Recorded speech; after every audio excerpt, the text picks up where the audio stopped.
tapestry weaves together the threads of our struggles and doubts, curiosities, our faith, our joys and hopes to create meaningful conversations that matter.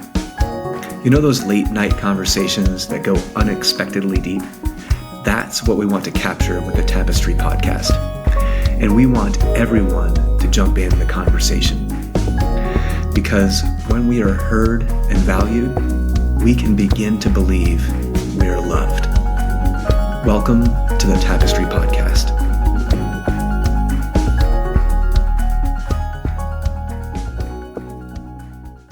Hey everybody, welcome to another episode of the Tapestry Podcast. We've been talking about this question of how rich is too rich, and the secondary question of can there be an ethical billionaire? Kind of questions around wealth and spirituality and like how we deal with all of that. And I'm here with my friend Mikayla. Hi. And Mwangi. What's up? And let's dive in because I think there's a lot going on when it comes to kind of the dark side of wealth. And I guess I'd love to hear your initial thoughts on that. Go ahead, Mikayla. I just don't.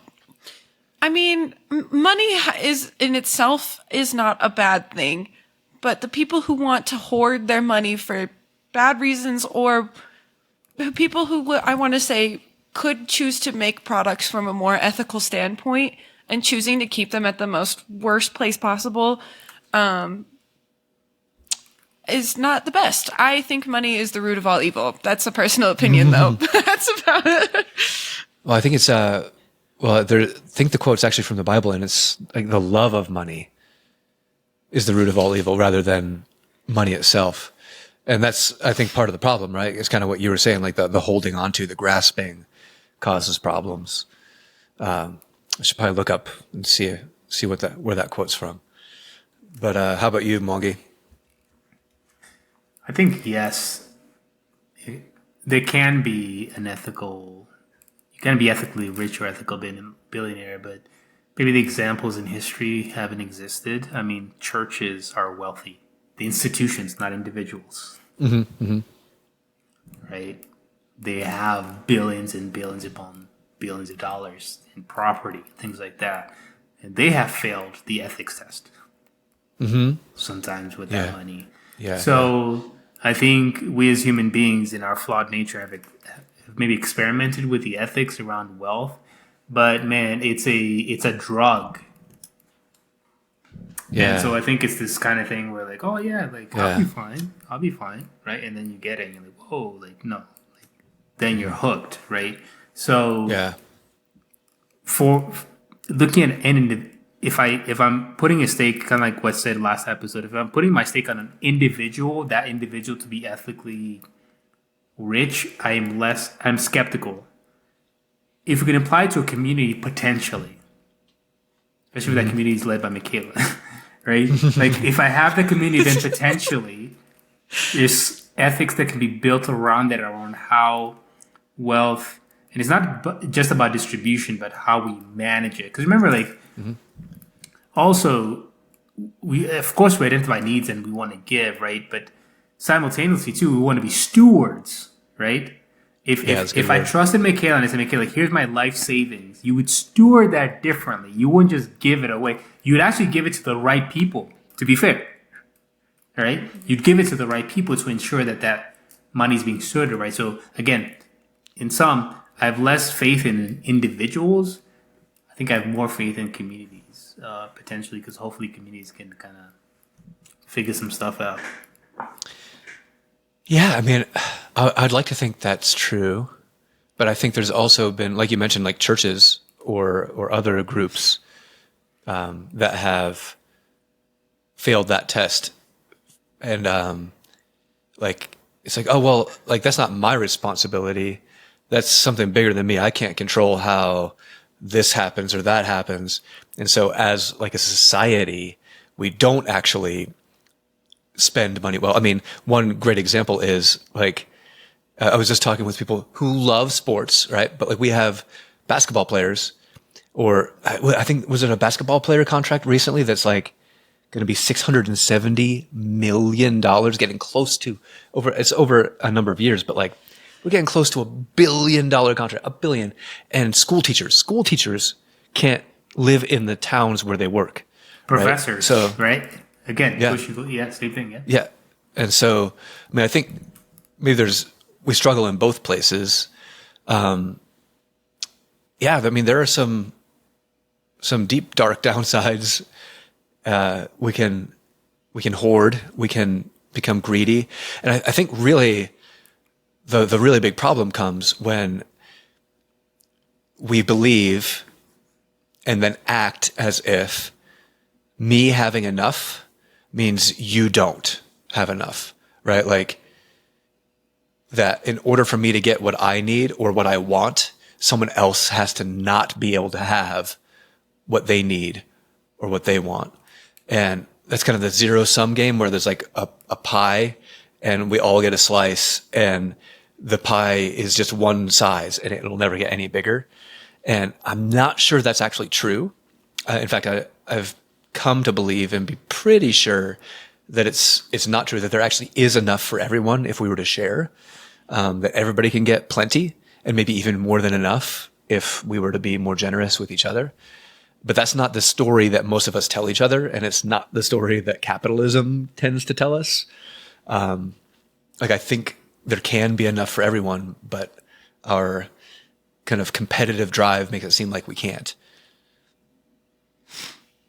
There's also because I agree, and even with that, I think of other things that are important to wealth, or not wealth, but things that can be important to living, like in healthcare. I see a lot of people who don't always have the funds to get to GLP-1s right now, like Ozempic and everything like that, because Ozempic is a medical necessity for some people. Mm-hmm. Some people need things like Ozempic and other GLP-1s to live, but other people who have way too much money have abused it to the point of it being seen as like a glamorous product, a luxury item.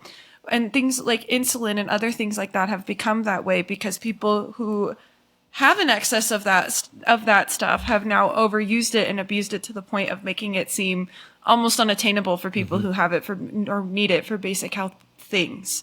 Because I agree that there is enough of the pie to share for everyone, but if one person takes 10 of the GLPs and the other person needs 2, then there's, to put it in that sort of context, if there's 10 GLP-1s sitting on the table, there's one person who needs 2 in order to lower their diabetic issues, lower their blood pressure, lower everything that comes with it, all the positive parts of Ozempic. And there's someone over here who wants it just for weight loss, just to look better, to be skinny and pretty and perfect. For vanity, and they take right? 8 of them. Yeah, they take 9 of them. This person only gets 1 GLP-1. This person only gets half of what they need now. And now, because they have 9 of them, they're like, oh, and this is what it's for. I'm going to make it even harder for you to get so that I can have more of it. And then somehow it turns into being $600. Yeah. Yeah, and that's like a microcosm of a common problem in our society, in our culture. And I think we tend to think that like the more money we have, the better.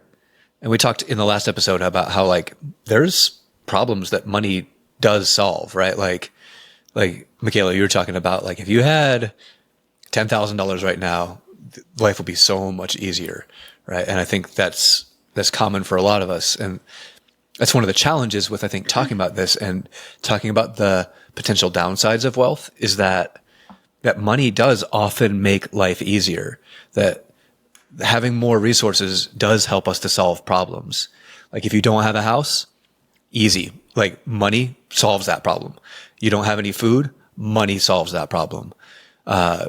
If you have a medical issue and it costs money money can solve that problem. I think the problem is that money can't solve every problem. And past a certain point, it seems like money actually starts causing more problems. more money, more problems, right? I mean, that's like. But but Mike, I'm willing to have that problem. So here's the thing, right? Maybe I'm okay with that, right? Maybe I'm okay to get to the point where I got more money, more problems, because it's sure, right? Maybe I don't know, right? Yeah, you know what I'm saying, like. Yeah. No, I know. I'm totally with you on that. Like, I'd like to find out how I would deal with those problems. And we'll talk about. I'd love to know what that problem is. well. I mean, I think part of it is. I'll a brief aside away from. No, it's connected to what I was going to talk about anyway. I now work at a church in Colorado, in a pretty wealthy suburb of Denver. But I used to work in a town in Connecticut that was a very wealthy suburb of New York City, like regularly in the top 5 most affluent zip codes in the nation. Right. So, not everybody's crazy wealthy. Not everybody has even all they need, but there are enough people that make, the average high enough. The average is very, very high. There were students that I got to, go visit their house, hang out at their house or whatever, and they'd have different wings of the house, right? So like that they wouldn't live in the same wing of the house as their parents. They wouldn't see their parents very often because they lived in a different wing of the house, and like the house staff is who took care of them, whether it's cleaning or meals or taking them to school, whatever, right? So like this kind of wealth, like the kind you see in some TV shows or movies. And the people that I knew in that town who were the most affluent weren't happier. Drug abuse, especially designer drugs, rampant. So you're always hearing about like who's going into rehab, who's going, to which fancy rehab. So when you say like more money, more problems, like I remember one time, someone was like mad like a wife was mad at the husband, I think it was. And so she just like went out and bought a car, right? Like, of course that's like not the kind of exact way that we would handle a fight, but like all of a sudden you've got this whole different like level of like fighting back and forth. So when I say there are more problems, I've seen some of them. And there's probably something deeper, and there's like a deep loneliness in that. Like when you live in a house that has a wall around it, and even within your house, you're not even next to the people that you love because it's so big, like you're living in a different wing. There's a deep loneliness. So I think there are some big problems. And, when I was in seminary, there was a class that we took, and I wish I remembered the exact name of the class, and I don't have the source for this. And maybe by the time we post this, I'll be able to put it in the description. There was a study they did, global, and it had to do with income and outcomes around well-being. So they weren't just measuring happiness, but something that's a little bit more comprehensive that they called well-being. And that had to do with happiness and health and a bunch of other things, right? And it turns out that as you kind of chart income or wealth, that well-being and health kind of go up at the same time pretty well initially, right? Like the more money you've got, the more well-being you've got. But then it plateaus when you reach a certain amount of income. $70,000 in the U.S. I think that's is it at 70 in the U.S.? Okay. Hey, so you've got great information. So listener, maybe Mwangi should I think take that's over. at least like last time I know exactly what you're talking about. The last time I read it was 70,000 was and like it's not a plateau, but it was a inflection point of some type. An inflection point, right? So it really like maybe wealth goes up and well-being goes up a little bit, but not like it was earlier. And then actually, when you get to a certain level of wealth going up, well-being starts to go down. It starts to actually decline. And there are lots of different questions about why that might be. But part of it is, I think, because once you've reached that, then it's like yeah, but if I just had this little bit more. And so you're always chasing something and you're never satisfied. You're not content.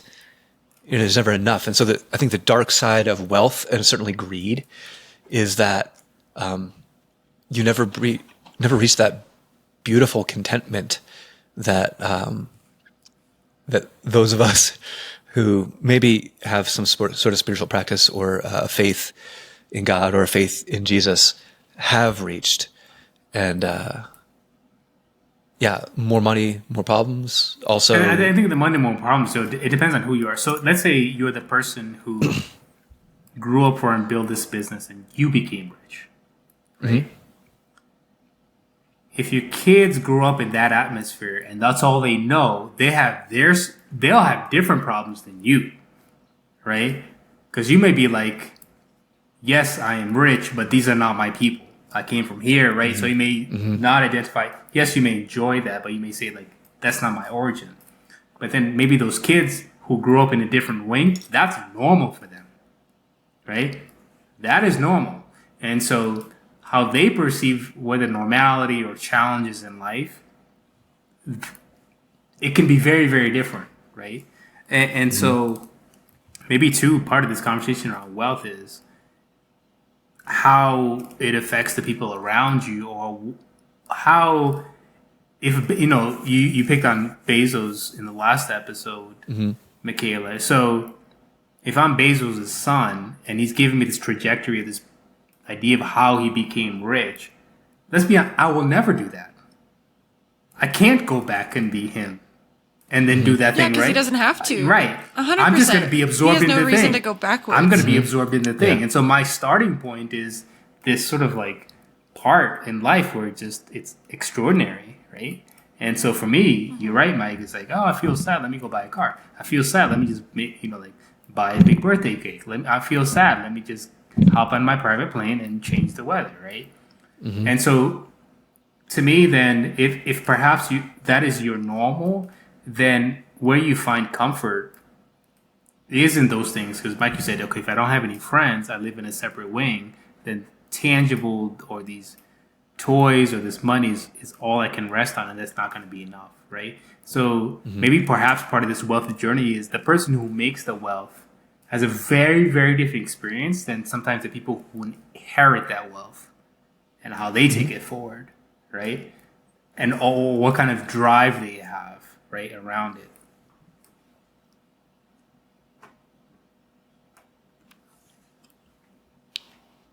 Yeah, I mean, I 100% agree with you, because I think that, God, just growing up in a separate wing, I haven't really let this one go, but growing up in a separate wing from your family sounds really lonely. And I think that would be a different problem if I had that level of wealth, that if I felt that lonely, there would be a different problem for me to have, and it would be that loneliness, or it would be struggling to make connections with other people because I feel so far removed from everybody in my day-to-day, or even not even feeling close to like family members and stuff. But I still do wish those were my problems for sure, versus what my problems are now. And I think it's because some people don't know what to do once they reach that point. Like once they reach that point of having too much money and they see, well, if I just have this or I just get that, but they only look at those kinds of problems. They don't see the people who are much lower than them saying, well, I could dream of having that as an issue. You know what I mean? Because they don't know who those people are. I can see both sides. Yeah, I think that's what it is. They don't associate with them. I think that's what I think we're agreeing is where maybe that person 100%. Who again comes from low, and they can self-identify, right? They can go back to the hood, right, and be like, yep, like this is where I'm from, right? But that other person who inherits it truly doesn't have that connection. They don't, right? They may have a family name, but they don't know, right? You say like, oh yeah, like my friends and I are talking about our pets, and that is not reality to them in any way. Because guess what? The thought that their pet needs meds and I need to think about it is not even like in their realm, because somebody takes care of that. The thought of, oh my goodness, like, oh man, like, dang, I need to change my sheets. Oh, I didn't wash my other sheets, so let me go to the laundry. Like, that's not a thing, right? For them, people are changing their sheets every day. like,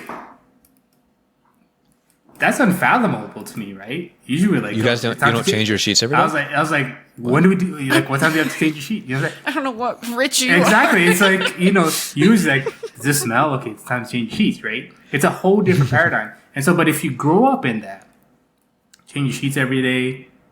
I never wear the same clothes, right?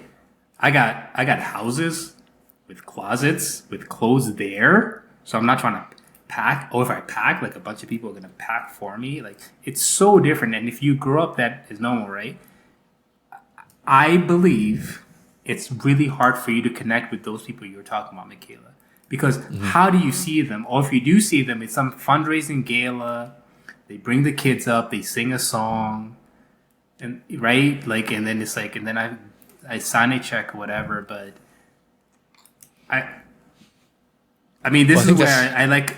Just real quick, I like Mormons because they send those kids out for 2 years in different cultures.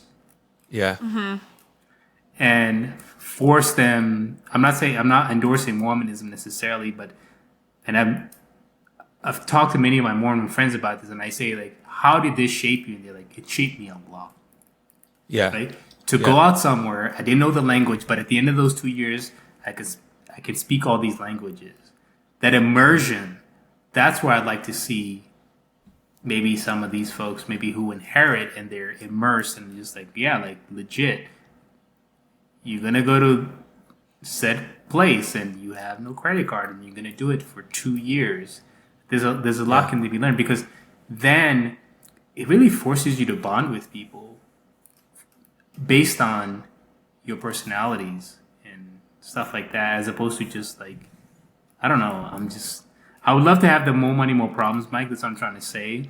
But I do know that I probably would approach it differently if I had, I would do that. But then if I have a kid who grew up in that, I absolutely know that their experience would be very different. No matter how much I try, no matter how much I'm like, hey, this is Mikayla, I've known him for 20 years. This is Mike, I've known him for 20 years. And you should hang out with them. None of that will still permeate inside that person in the same way. It's just life, man, right? Yeah, I mean, I think you've kind of pinpointed one of the dark sides or downsides of wealth. And we've already talked about isolation, but there's like, it's hard to see someone as human if you've had no experience like that. So, or if you're so isolated from that kind of experience. So like looking at, like you're talking about them being at a gala, right? And the kids come up and sing in a choir or something like that. Like for some people like that, maybe it doesn't even feel like they're a real human, right? Mm-hmm. Is dehumanizing. Yes. And that is very dangerous spiritually, right? Like from a spiritual perspective, that is one of the most dangerous things, I think, is dehumanizing others, not being able to see others as valuable or as valuable as you are. And I think that's one of the real challenges of wealth on the extreme. Mm-hmm. And maybe even like those big disparities, right? Like we talked earlier in the first episode about like, I think we're okay with money, but what we really don't like is like income inequality, right? When you've got like crazy multi-billionaires and people who can't eat food, right? Because I mean, first of all, a billion, like $1 billion, like, so a million is 1,000,000, right? So like, if you saved up $1,000 a month, it would take you 1,000 months to get to $1 million. Okay. That's not that many, right? Actually that's too many. I don't know. Somebody do the math. That's a lot of months, right? I don't know how many months somebody lives. It's a lot. 12 times. Yeah, it's a lot. Maybe more than a lifetime. But $1 billion is 1,000 million. If you saved up $1 million a year, it would take you 1,000 years to get to 1 billion, right? Like that's like a billion. It would take you 83 years to get to $1 million that way. If you saved up $1,000 a month. Okay, you did the math. I'll trust you. It's a lot, right? But then a billion is so much. And when we have that much disparity, I think we end up kind of dehumanizing each other, on maybe both ends too. That is to say that those of us who don't have the crazy, crazy, crazy wealth look at those people and think that they're like, they're not even human, right? They're not even, like, like eat the rich, kind of like, let's just get rid of them. And that's not healthy either. I was going to say, no, but I was going to say you said that, and that reminded me of like how people in the Hunger Games, for example, how people in the Capitol and people in District 12 both think of each other as almost alien to each other. But we're all still people at the end of the day. And that's what those books really try to highlight, is that they are not different, and that those two different types of people starting to argue with each other rather than finding a compassionate common ground can lead to destruction pretty much. And I think there is probably some way for people like that from the highest of the highs and the lowest of the lows to meet in the middle and view each other as human again. But I don't necessarily know what that would look like for us in our society. Yeah, I don't know. We've been trying. So a few years ago, I tried to watch this HBO show called Succession, right?